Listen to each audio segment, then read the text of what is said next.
So after releasing 2 previous videos on the doubles return of serve and encouraging you to stand as close to the service line as possible, we had so many people saying, well, how do I get the flick serve back? So in this video, we're going to teach you the best way to return the flick serve and give you some ideas of shots you can play depending on your position. There's nothing like this on YouTube that goes into this much detail. So first, we're going to cover your starting position, your racket preparation, and then your movement. For the starting position, you should be in a position similar to this, with your feet nice and wide and legs slightly bent, ready to push off. Now you'll see some players will stand a little bit with the feet closer to them, and some players with the feet a little bit wider. Whatever you do, you need to be at even balance, ready to push off either forwards or backwards.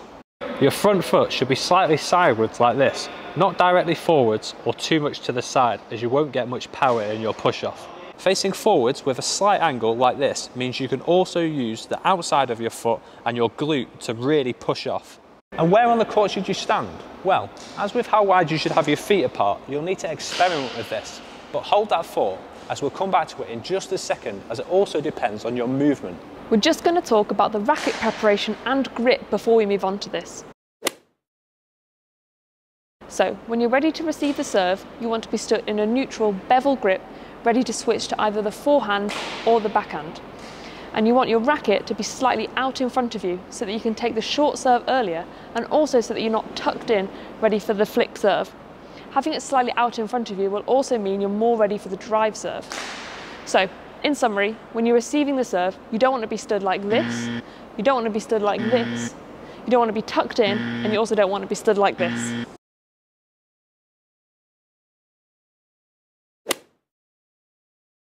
How you then move from this starting position and getting the general movement pattern right can help you so much. And then the movement will depend on which side they flick to and also the height of the flick. So for that first push off, you actually want a quick initial movement from both legs, and then you drive from this front leg, transferring the weight onto your back leg to begin your backwards movement. There are 2 options for the movement. First up is the chassé step. For this movement, you should push off your front leg and then lift your back leg up to help you adjust your positioning. Next, bring your front leg to where your back leg was. At this point, it will be time for you to start your swing. You should try to position your back leg roughly in line with the shuttle. Your back leg then pushes off the floor to initiate the scissor kick.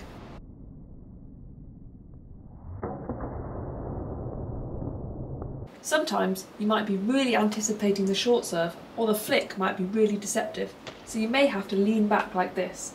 This obviously isn't the ideal movement, but may be necessary. The other movement you can do is a single jump back. This is used more when the flick is flat or you're really explosive moving backwards. Similar to the chassé step movement, you should drive off your front leg, and your back leg then lifts off the floor, again to help you adjust your positioning. As you put your back leg back on the floor, push off with both legs to jump backwards. From this jump, you can either jump out to land on your racket leg or kick through to land on your non-racket leg. This will depend on where the flick is to, as Greg will now discuss. Now, as I mentioned earlier, your movement will depend which side they flick to. If they flick to your round the head side, then you will always use a scissor kick. And if they flick to your forehand side, then it depends on the height of the flick. If it's a flat flick and you don't have much time, then you will jump out to it. Whereas if it's a higher flick, then you may revert to another scissor kick.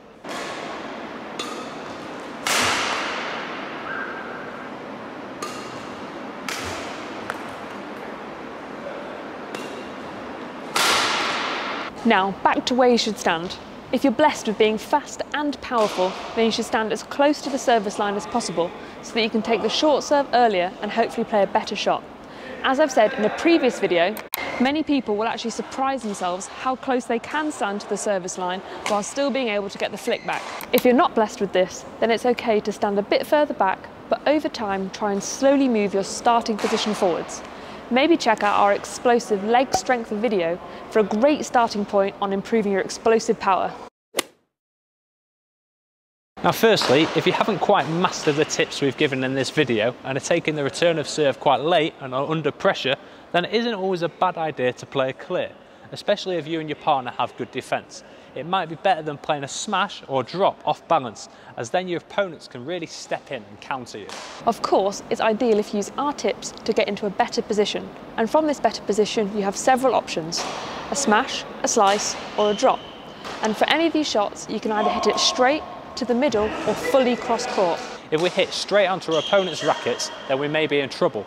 However, if we hit to a gap in the court, then we may be able to play a winning shot or gain the initiative in the rally. It's also effective to smash back at the server, as they might not have had enough time to go back and react to this smash.